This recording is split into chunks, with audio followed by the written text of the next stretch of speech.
Hey everybody, welcome back and welcome back, Elvira. We're here again. We're obviously it's the same day. We don't just wear these clothes all the time. Cartoon We have other characters. clothes We had the same outfit on all the time. all the time, totally. Today we wanted to talk about something that's near and dear to my heart, not in a good way. So, Elvira, did you know that 1 in 5 Americans is living with chronic pain? I'm surprised it's not more. To be Yeah. honest with you, because everyone I talk to, they're like, "This hurts, that hurts," and or emotionally or mentally, or going through something in Yeah. some type of pain all the time.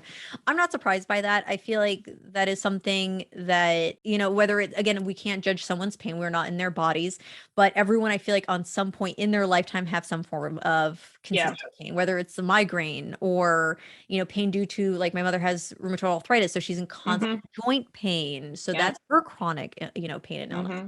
So I feel like it's one of those things where I'm not surprised by that statistic. Yeah, I mean, I think, as a society, we're like really not super healthy.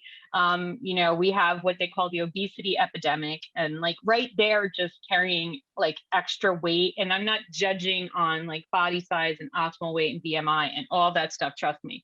But I know for myself that I'm carrying 20 more pounds than I would like to right now. And that does impact my lower back because of the where I'm storing the extra weight.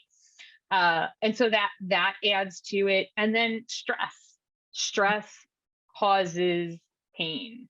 But I think there's a category of people who have, like your mom with the rheumatoid arthritis. I have multiple sclerosis. There's people with fibromyalgia. There's people who do have chronic migraines. Have you ever watched the migraine commercial? And they're kind of like, this is for people who have 15 or more migraines a month. And I'm like, 15 migraines I mean, or more? that's every other day or every day, depending on your level, which is insane to think. Like, how do people hold? Then they wonder, like, oh, how do you hold a job? I'm like, I would not be able to hold a job if I was literally my head was falling off every single day Yeah, and migraines last for a long period of time. they I do. experienced it with my Yeah. dad was going through like cluster migraines, and I mean, it Yes, would yeah. be anywhere from an hour, hours, and it's hard to be like, all right, I'm at work, I'm focusing, I'm doing this, and Yeah. now I've got this giant throbbing headache. And I was looking at Hmm. some other interesting statistics that um, household incomes under 25,000 have a higher risk of chronic pain. And it's just so insane to think like you're already going through so much in your life and Yeah. now you're in pain. And a lot of it And now comes you're in pain. Yeah. through, again, the balancing act of, you're stressed out, you don't have enough to Hmm. feed your families, you don't have enough to pay your bills, mortgage, rent, Yeah. etc. And now Yeah. your body's pulling more weight on you, Yeah. metaphorically. Yeah. And you don't have access to healthcare. Then it like totally circles around because, you're in chronic pain. We have so much pain in this country. So now we have an opioid epidemic in our country that's a whole just cascade of horror that has happened to so many people who were just, going to the doctor saying, like, I have this pain. And it's kind of a funny aside, but I think important to this conversation is that the way that the medical establishment, even to this day, with everything with the opioid epidemic, they're still trying to give out like opioids, like oxycodone and stuff. They're still trying to give it out like Tic Tacs. Like my Mm. husband had knee surgery, and they like gave him like a whole month supply. I went and picked up the medications. There's like a whole bottle with like 30 oxy pills in it. And I'm like, why would you give him this many pills? That's crazy to me. he Yeah. does he does not need to this much. And that's how people, yeah, it does work. But it does take some, like, if you take, you're like, wow, I feel really good when I take this, I take this oxycodone, the pain goes away and I feel really good. At some point, you have to be strong enough as a person to say, I'm going to switch to Advil or Tylenol or something. And honestly, they don't work. And you also don't get that kind of euphoria. That extra little something that you get from narcotics is not in, Advil, aspirin, or Tylenol. And that's where things go like really, really wrong. But when I first got sick with multiple sclerosis, it's 11 years ago this month. I went numb and my legs went numb, and it was like creeping up my legs. So when I was numb up to like the middle of my calves on both legs, I was like, something's really wrong. I went to the emergency room because I have a number of like structural back issues, and I was just worried. I was like, did something really flip and it's now impinging my Yeah, spinal or cord? like I Like was I was, thinking like a nerve issue, something yeah, like severely pinched to the point where it's like that's why you're losing feeling. That's where I would yeah. think about it too. Yeah. And I was like, okay. And you can never get in a point. So I was like, I think I'm going to go to the emergency room because this just seems really extreme. Like literally, like, when your foot falls asleep, Yeah. you could pound it with a hammer and never feel it. That's how numb I was. Both legs. That's bizarre. So I went, did all these tests. As they're signing me out, the doctor's like, if you want, I can write you a prescription for oxycodone. I'm there for numbness. I cannot feel my legs. So I looked at him and I was like, I'm not in pain. That's the problem. I can't feel anything. And Hmm. he's like, okay, so you don't want that then. And I was like, no. 2 weeks later, I'm I'm like, now you're the numb. doctor. You should be recommending something to help with the certain condition I have, not They just, did. I oh, mean, here they you did. get It this. was wild. Yeah, Yeah. physical therapy, something, but no, we're like, here, let me write you a prescription. Write me a prescription for physical therapy if you're going to write me a prescription for anything, right? I went back 2 weeks later because I was then numb up to my waist and I was terrified and I couldn't get an appointment with a neurologist. And one neurology department I called in New York City, they're like, the nurse went and talked to someone. She comes back and she's like, ma'am, I spoke to a doctor and what you're describing, you should go to the emergency room. Like you shouldn't just be waiting for an appointment with somebody. And I was like, well, I went once. But she's like, so I was like, oh, okay. So I went to a different emergency room. I'm going to go to a different hospital. Maybe this hospital was better. Same thing. They gave me some sort of a shot of something that I found out later on was not an over-the-counter medication. It did have, and it's called Toradol. It's not really a narcotic, but it is a schedule, whatever substance. They gave me a pain shot for numbness. And then they tried to write me a prescription for Oxy. It's like putting a Band-Aid on an amputated leg or something. It's Yeah, like, I that's not what I'm know. here for, You're like, shouldn't you try to find out I feel like what's that's, causing the pain? like as we're talking about like different types of chronic pain, I feel like, and again, I don't want to dismiss any doctors out there, but it's No. just one of those things where they're just like, oh, you're going through this, here's some pain medication. Instead of going, Yeah. well, why are you feeling like let's break this down. Like what is Yeah. happening? Okay, there's numbness. What would cause it? And actually take more Yeah. research time. I mean, they never sent me for an MRI. They did an X-ray. Both times they X-rayed my spine and they came back and they were like, well, your lower back's really screwed up. And I was like, yes, I know that. But could that be causing this? Well, I don't know. You need to go see a neurologist. Would you like some oxycodone? But that gave way over time Mm. to living in the world of chronic neurologic pain. And then there's another kind of pain, though, that I think is probably more of the people in our 1 in 5 are living with muscular pain. Sorry, my earbud is trying to escape. Chronic muscular pain caused by stress. Yeah. And also, I mean, we spend so much time like this, in life. And, you notice if you've ever worked in an office or if you work on your computer all day, your shoulders, like you should have a mirror like in front of you so you can watch your shoulders go up as the day goes on, because we end up looking like this and it's just the It's like mounting hunching us stress. over. Yeah. And I Yeah. feel like that's one thing they always say, make sure you always not only stand up straight for good physical like appearance Hmm. posture, but you do feel better when you Yep. stand up straighter and you hold Hmm. yourself a little bit higher. Yeah. To touch on what you were saying about, stress being one of the ultimate, to me, I agree with you, as being one of the biggest things to relate to chronic pain. As we go into every year and every decade, we do have more pressures than we've ever had before, not only through different things in society, politics, family, Hmm. survival of rent being almost double than what it was 10 years ago for Yeah. most of us. And Yeah. so compound all of that. And I think that's what's I agree with you, one of the biggest reasons why there is 1 in 5. And probably, honestly, sometimes I question if it's more, Hey, it's a probably lot of more. physical pain. Yeah. Yeah. And I, so for those people who live with like really chronic intense pain, I think that's kind of that's where I was aiming at with this episode. But I also think that for people who just have bouts of it, I think some of the things that we can talk about, that we're going to talk about, might be helpful. The first thing is acceptance is really, really hard.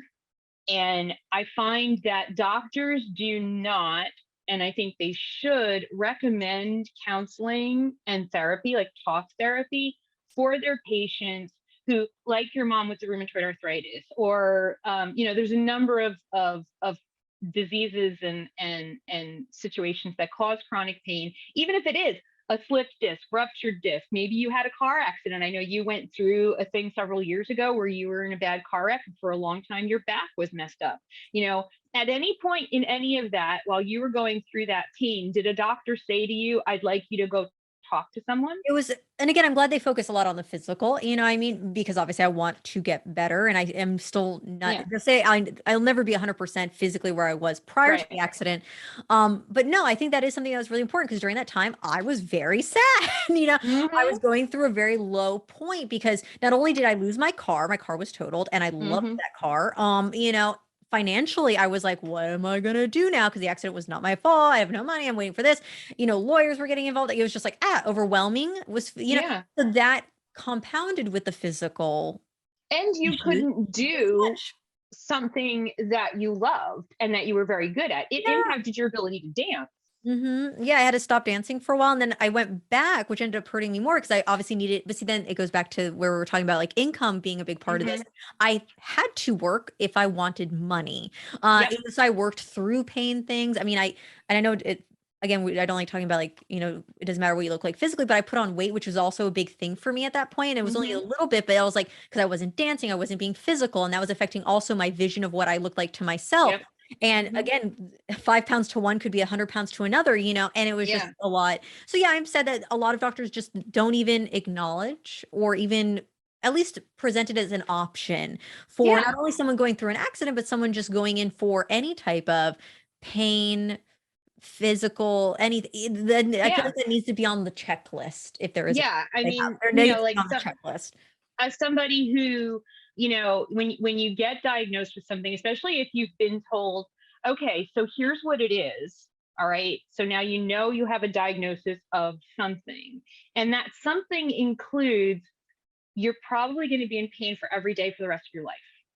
Mhm. And no one said to me that I should go talk to anybody. I had multiple neurologists that I was diagnosed. And I remember, I mean, I love my local neurologist was great. And she said, "So you definitely have MS and that sucks.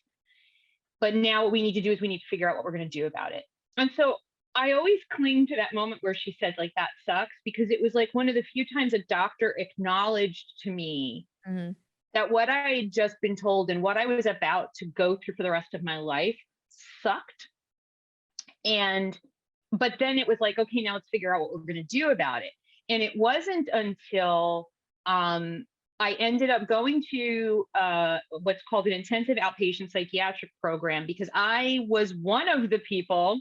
There's 7% of people, according to the statistics, who end up not being able to work because of the chronic pain. And mine was with a number of things. It was MS. There was pain. There was, my hands weren't working. There were a lot of things that were not working, and that still do not work properly. Um, and so I had to stop working, and that for me was, identity destruction essentially. So I went to this program, and it was in this program, and I'm so grateful for it, that for the first time, like, I was assigned. I found out, first of all, there are therapists that this is what they do. They work with people who suffer either from a chronic pain or chronic illness, or who are facing, end of life cancer or stage 4 cancers. There are people who specialize in working, because it's a really, how do you help someone with something that it can't be fixed? And her name was Lainey. And, the thing was, she only works with people who have been diagnosed with MS or people with stage 4 cancer. And I thought that was the weirdest, like, combination of specialties. But then as I got to know her, I realized why. And she said to me, like, look, you've just been handed like a 9-pound baby. Okay. You can never put the baby down ever for the rest of your life. You have to carry the 9-pound baby. It doesn't matter how tired you are, how sick you feel, how sad you are, how happy you are. It doesn't matter what you do. You will always carry this 9-pound baby with you. And she said, here's the thing. You don't have to like the baby. You don't have to love the baby. You can hate the baby. You can have all the feelings you want. You never need to accept the baby. But the reality of your life is you have to carry a 9-pound baby for the rest of your life in your arms. You can never put it down.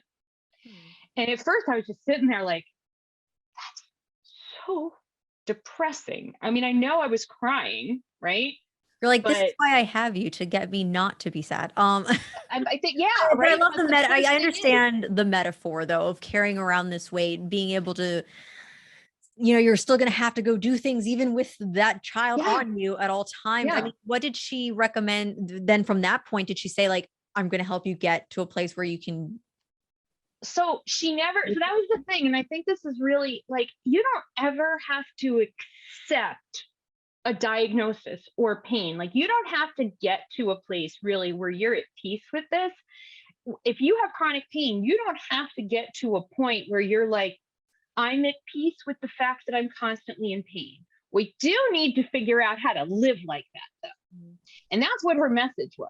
Because I think a lot of times we focus on people trying to come to some sort of emotional acceptance or psychological acceptance about a situation, when what we really need is just to figure out how to live every day Hmm. and with it. And I think over time, what happened by learning how to live with all of the psychological ramifications and just the reality that I am going to be in pain for the rest of my life. Okay, how do I live? I then started learning so many of the techniques that I talk about in my videos. It was Lainey who taught me about mindfulness. And she taught a really great class that I went to, and she did this exercise and it was mindfulness for it was about depression, but it was also for people with chronic pain, because remember, she treats people and with cancer and stuff.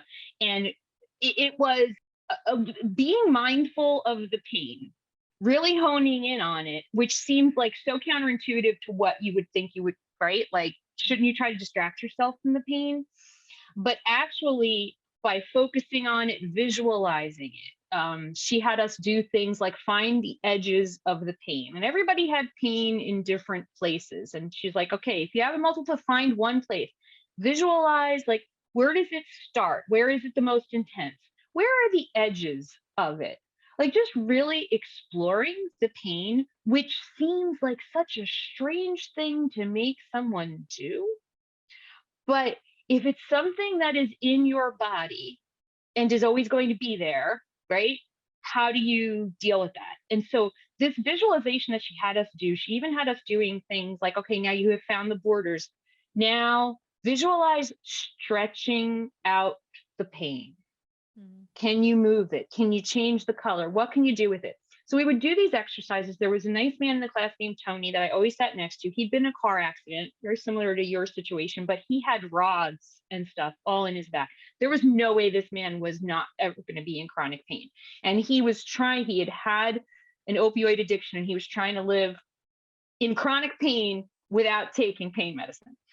And what he said to me, and I think this is the key thing that I want everybody to kind of take away from our rambling message about chronic pain, is if he said, just in those moments when we do those exercises, there is a separation between me and the pain. And I realized that I am not the pain, and the pain is not me. Because if I can observe the pain, and I can do all of this, like, looking at it, feeling borders, what colors of all those things, then it's not me. It's something that's in me. It's something that I can't control, but it isn't who I am. And when he said that, it was such an aha moment for me.